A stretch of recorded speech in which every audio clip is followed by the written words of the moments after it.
Magandang oras mga kababayan, mga ka-Golden Boy. Umalma ang China, si Xi Jinping at ang kanyang spokesperson dahil sa nangyayaring balikatan exercises ngayon sa Pilipinas. At alam nila na ito'y counter sa pangharas ng China diyan sa WPS.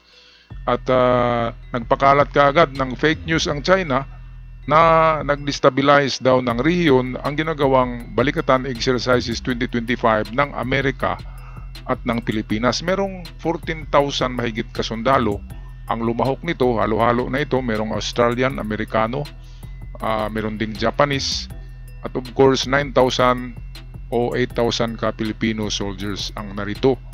At tinitraining ang mga Filipino soldiers sa paggamit ng mga bagong kagamitan. Katulad ng mga bagong missile system, yung tinatawag na Nemesis.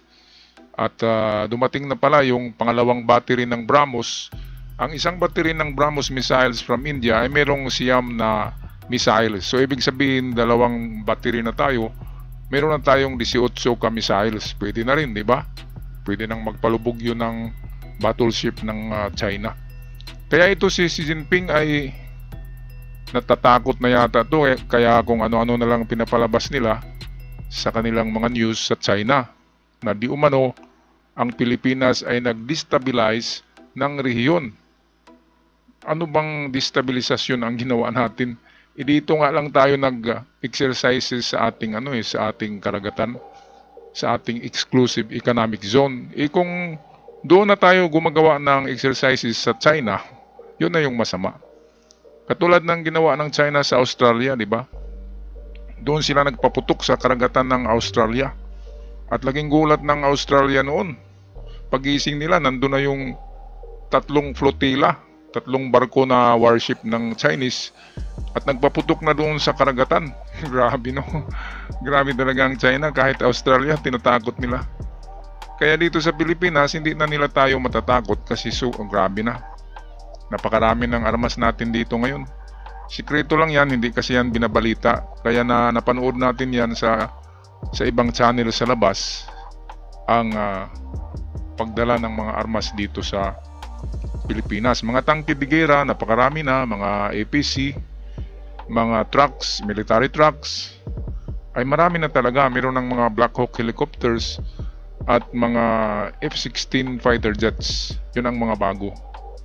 At hindi natin alam, baka may mga submarino na rin dyan, pero yung submarino naman ay sa Amerika yun, hindi yun ibibigay sa Pilipinas. Okay, so meron tayong isang eksperto dito, isang war expert, courtesy sa atin ng Net25.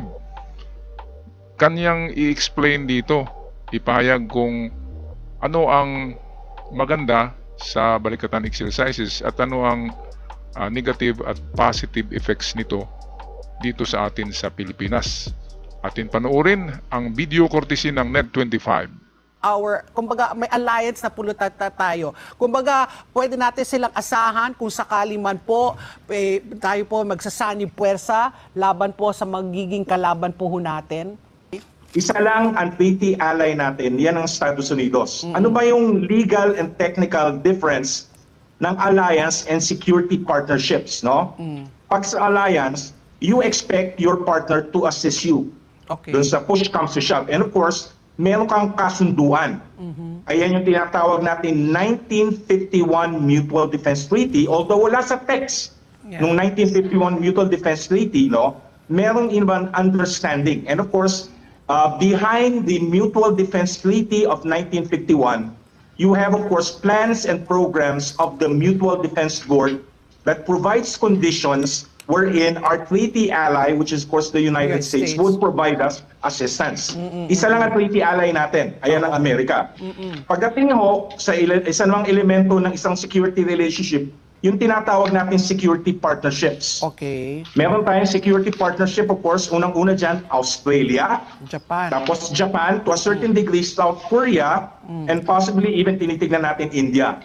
Pagdating ho sa mga security partnerships, meron specific lang tayong tutulungan. For example, Australia ho, tinutulungan tayo ng Australia pagdating ho sa maritime domain awareness, nagpo-provide sila ng mga ilang strategic sea lift capabilities, nag-contribute sila ng bangko. Every now and then, meron tayong military exercise sa kanila. Sa Japan, very specific din. Japan is assisting us sa Coast Guard and of course, doon sa tinatawag natin maritime domain awareness, yung pagbenta sa atin ng mga heavy radar galing ho ng Mitsubishi Heavy Industry. So very specific ho yan. Hindi natin sila aasahan pag nagkaroon ng kaguluhan. Kasi hindi naman sila Partners obligado na. at hindi rin tayo obligado tulungan sila. Pero ang interesting thing dito, ang Japan Australia and South Korea are also US treaty ally. Ayan, so yan. Kahit na hindi pala natin treaty allies ang Japan at Australia at tanging Amerika lamang ang merong pirmadong treaty sa atin, 1951, ay ironclad na tayo protected na tayo ng US.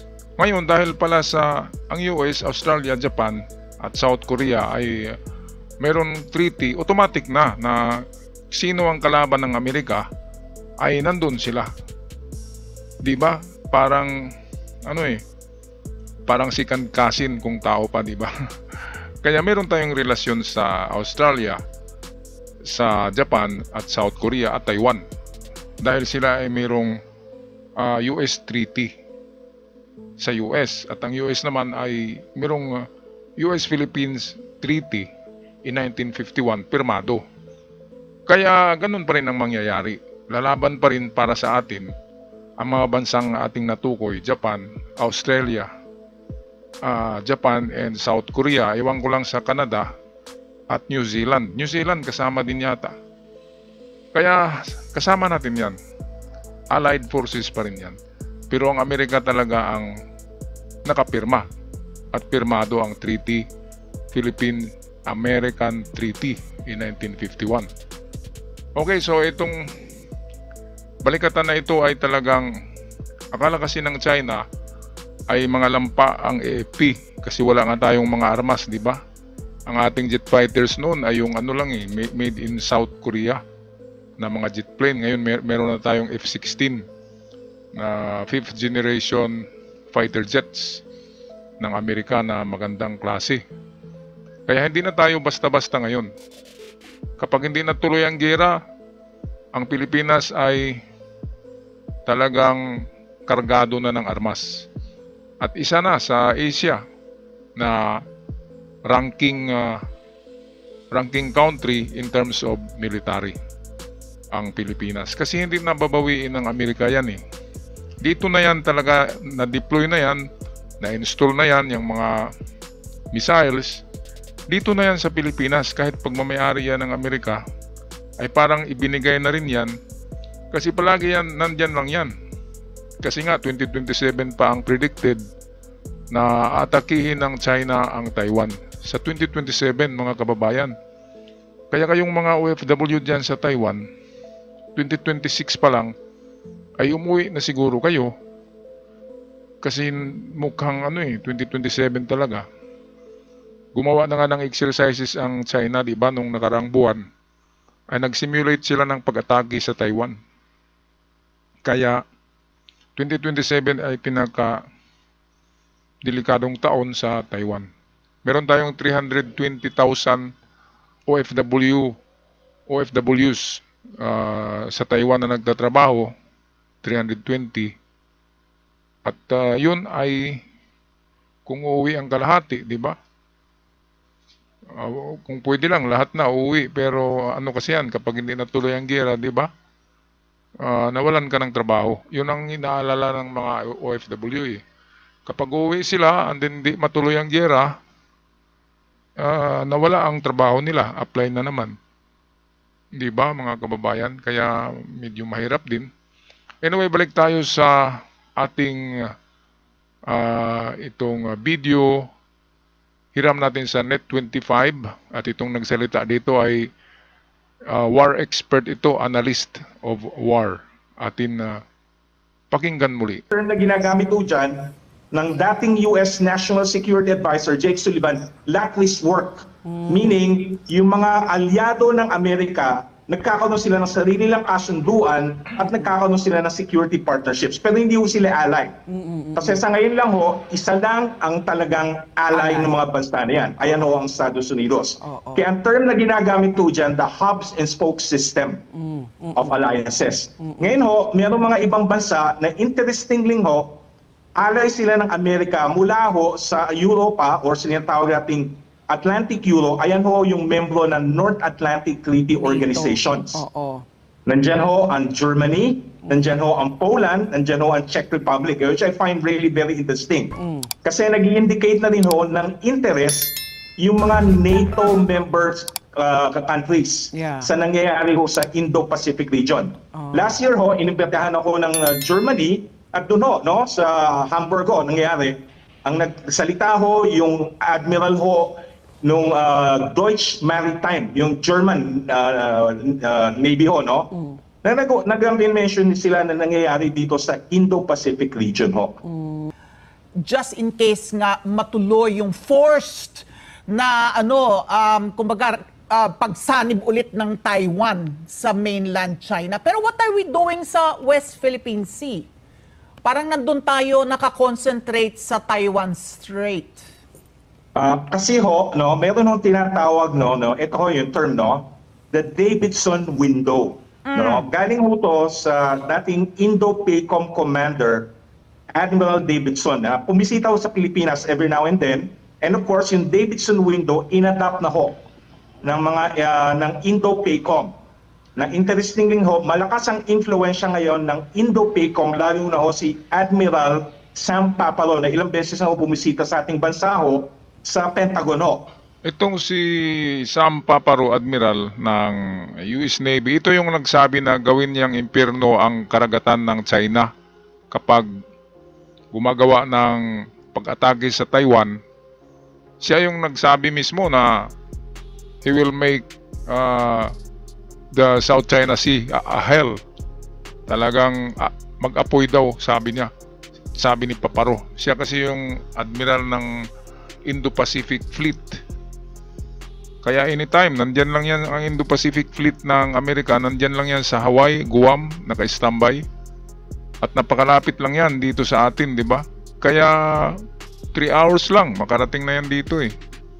Kaya yung 3 hours na yon kapag atake ang China, ang Pilipinas ay didipinsa din sa Northern Luzon kasi kasama na rin yan sa Taiwan.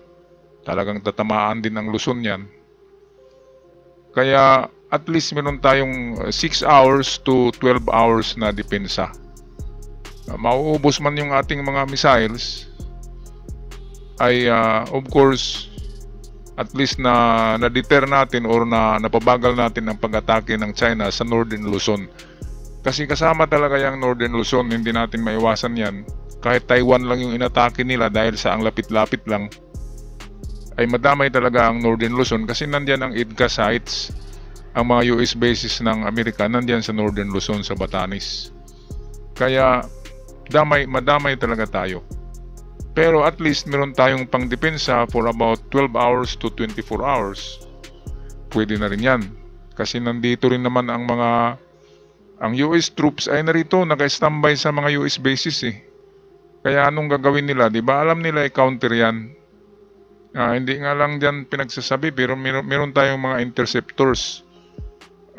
Ballistic missiles interceptors meron na. Nilagay na ng Amerika sa mga EDCA sites sa Luzon. Baka sakaling targetin ang Taiwan ay ma-intercept din ng Amerika. So strategic talaga ang Amerika. Ang China ay bago pa lang yan sa gera. Kaya hindi nila alam ang kanilang mga ginagawa. Kahit nga sa gera ng Ukraine, di ba, nakikita natin umiiyak yung mga Chinese soldiers, sumurrender. Dahil nanibago sila sa gera, hindi nila alam ang gagawin. Lalo na ang gera ngayon ay mga drones. Technology na, hindi kagaya ng training sa China, ay makaluma pa yung training nila. Kaya pagdating sa gera, iyak yung mga army. Okay. At ito ang sinabi ni Sam Paparo, ang admiral ng US Navy. Ito, drone hell in Taiwan Strait. Ito yung sinabi niya na gawin niyang impyerno ang South China Sea kapag atakihin ang Taiwan. Drone hell in Taiwan Strait if China attacks. Ito yung pagpadala nila ng libu-libong drones na mayroong mga missiles.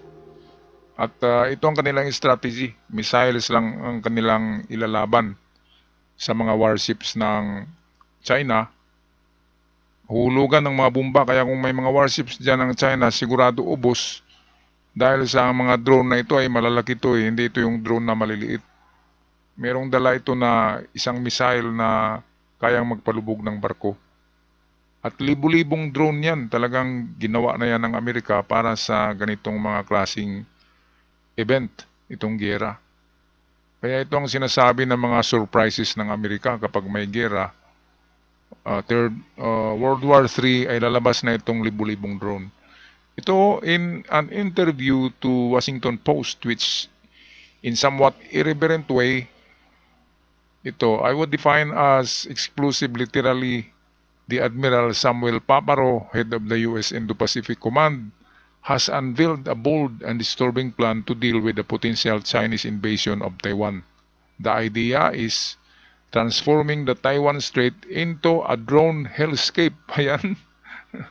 Talagang magmala impyerno, magliliyab ang Taiwan Strait dahil sa napakaraming drone. Ito yung hellscape na tinatawag nila.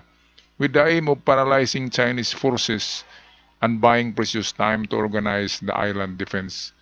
Ayan, kaya habang nagtatravel pa ang trupa ng Amerika galing sa diyan sa Hawaii at Amerika, ay mga drones muna ang magipagbakbakan sa mga Chinese troops.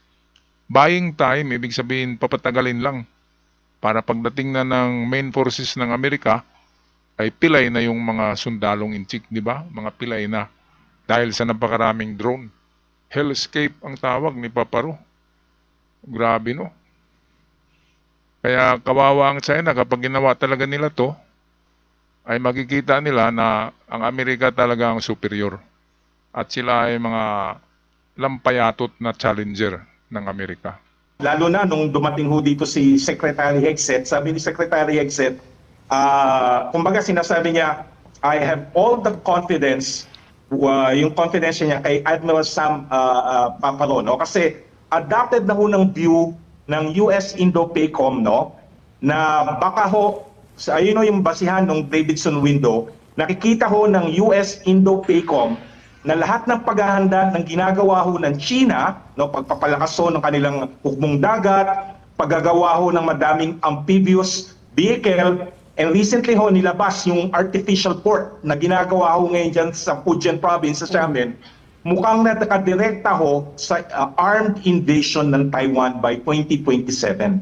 Oh, 2027. So sinabi ho ni Admiral Sam Paparo last June sa isang conference sa Hawaii, nakikita ho nila yung ginagawa hong military naval exercises na ginagawa ng China. Mga ilang linggo, sa niling gumawa ho sila, nakikita ho ng Indo-PACOM, rehearsal yan sa pagsubok ho, pagsugod ho, at pagsasako po ng Taiwan. Ayun. Ito ang ano naman dito mga kababayan, mayroong genius move si Trump diyan para mapilayan ang China para medyo hihina yung kanilang paggawa ng mga armas, lalo na sa ammunition. Importante ang ammunition ang bala, di ba?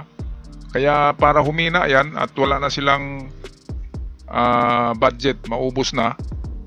Kaya nga gumawa si Donald Trump ng genius move. Ito yung pagpatong ng taripa sa China na 245%. 245% sa mga produktong Chinese na darating sa Amerika, binigyan ng taripa. And of course, ang magbabayad niyan ay China. Kaya diyan sila hihina ang ekonomiya. Sa ngayon nga ay wala nang nag-deliver sa Amerika dahil lugi, kunti lang talaga ang profit. Kaya maraming nagsara ngayon sa China na mga factory at kumpanya at humina ang bumagsak ang ekonomiya ng China. Ngayon kung patuloy yan within 1 year, ay ano na, di ba, ang military nila hihina din dahil wala nang panggastos kasi humina. Kaya ngayon nabalitaan natin na nangungutang daw ang China ngayon sa World Bank. Nangungutang dahil nga wala nang pangsweldo sa mga army. Laging training, laging nag-recruit, wala nang pangsweldo kasi mahina ng ekonomiya. nagsara ng mga factories sa China. Kaya itong maganda, kailangan ang allied countries ng Amerika ay magbigay din ng taripa at sanctions sa China para talagang mapilayan at wala ng pera na maigastos para sa gira. At kapag wala ng panggastos, ay baka magbagong isip ni Xi Jinping na wag na lang tayo magpagira kasi kulang tayo sa mga ammunitions o kulang sa bala o mga armas dahil nga hindi mass production, hindi makagawa ng marami dahil bagsak ang ekonomiya. So napakagaling moves ni yan ay genius move ni Donald Trump ang pagpataw ng napakataas na taripa sa China, kaya nasaktan lahat. Iyakan yung mga negosyante sa China. Lalo na yung mga negosyante na ang kanilang kliyente ay Amerika. Grabe kung napanood nyo yung paggawaan ng Christmas tree sa China. Iyak eh. Hindi may deliver yung mga Christmas tree. Okay, tapusin natin ang video courtesy ng Net25. I was going to ask nga, Professor, no, nagsabi nung in-announce po itong balikatan na ang ating Pangulo nagsabi no, na he's very interested to watch, and sabi nga there's going to be live exercise. Dito po sa paggagawa po ng live exercise, ito ba ay parang pagpakita rin ng ating kakayahan kasama ang ating security partners at ang ating kaalyado para po parang to send the message na don't mess with us? Tama. Well, very clear naman ho eh. Lalo noon sinabi ho ng US Marine General, si General Glenn, no? Yata, na, well, ang talagang focus talaga natin is homeland defense. Depending ho yung bansa natin, nakatugpa naman ho, nakasaad ho sa tinatawag nating Comprehensive Archipelagic Defense Concept. Ayan, so homeland defense, ibig sabihin ay hindi tayo magipaggira doon sa karagatan ng China. Dito lang tayo sa teritoryo natin. Homeland, ibig sabihin sa along the seashore lang, di ba? Yung malapit lang sa baybayin. Ang depensa natin ay hanggang diyan lang sa ating exclusive economic zone. Oo, mga kababayan. Kung natandaan nyo sa giyera ng US versus Vietnam noon, ang ginawa ng Vietnam ay home defense. Yung dumipinsa lang sila, hindi umatake ang Vietnam. Ang nangyari, natalo ang Amerika dahil ang mga Vietnamese or Vietcong ay naghukay ng mga tunnel na first time na nakita ng mga Amerikano na napakahirap pasukin ng mga tunnel. Ang liliit kasi maliliit ang mga Vietnamese eh. Kaya natalo doon ang Amerika sa giyera sa Vietnam noon, sa North Vietnam, kaya tinatawag na Vietcong. Kaya kung yan ang gawin ng Pilipinas, na dito lang tayo magdepensa sa mga kabundukan, sa mga kuweba, gagawa din tayo ng mga tunnel, eh mahirapan talaga ang mga insik na yan. Dahil sa kapag papasok sila sa tunnel, ay mauubos sila, di ba? Guerrilla warfare, ganyan din ang gagawin para mayroon tayong laban. Kaya kung homeland defense, ay antayin na lang natin sila dito sa atin. Parang basketball, no? Dito ang laro sa Pilipinas. Pero ang maganda ay nandyan nga ang Amerika na solidong alay ng Pilipinas. At nag-iisa lang, di ba? Ironclad, yan ang promise ng Amerika sa atin. Okay, so ako'y magpaalam na mga kababayan. Pag-comment sa inyong mga saloobin tungkol dito sa itong pakikialam ng China sa ginagawang balikatan. Sila ba'y natakot? Bakit palagi silang nag-i-issue ng mga balita na na-destabilize daw ang South Pacific, ang buong rehiyon, ang South China Sea, ay siguro natakot sila, di ba? At sa ating mga visitors sa channel, huwag kalimutan mag-subscribe. Malaking tulong ito. At sa aking mga followers, maraming salamat. Hanggang sa muli, paalam.